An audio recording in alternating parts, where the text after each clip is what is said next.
Hello నమస్కారం అండి. Welcome back to south మస్. ఇప్పుడు చూపించబోయే శారీ వచ్చేసి ప్యూర్ బనారసి సిల్క్ అండి.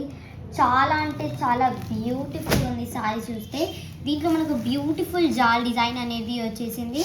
కింద కాంట్రాస్ట్ బార్డర్ వచ్చేసింది, జరీ వర్క్ అనేది ఉంది. బ్యూటిఫుల్ ఉంది శారీ. ఓవరాల్ లుక్ చూసినా మనకి కాంట్రాస్ట్ పళ్ళు వచ్చేసింది, హెవీ పళ్ళు విత్ స్మాల్ టెజల్స్ అండి. చాలా అంటే చాలా అందంగా అనిపిస్తుంది శారీ. దీంట్లో మనకి బ్లౌజ్ వచ్చేస్తే ఇలా కాంట్రాస్ట్ బ్లౌజ్ అనేది ఉంది. మనకి శారీ ఓవరాల్ లుక్ చూసినా చాలా అంటే చాలా అందంగా ఉంది. దీంట్లో మనకి టోటల్ 6 కలర్స్ ఉన్నాయండి. 6 కలర్స్ చూపిస్తున్నాను చూడండి. అన్ని కలర్స్ వచ్చేసి చాలా బ్యూటిఫుల్ ఇంకా యూనిక్ ఉన్నాయి కలర్స్ కూడా. దీని ప్రైస్ వచ్చేసి మాత్రం ఓన్లీ 575 రూపీస్ అండి. 575 రూపీస్లో మీకు ప్యూర్ బనారసి సిల్క్ అనేది వచ్చేస్తుంది.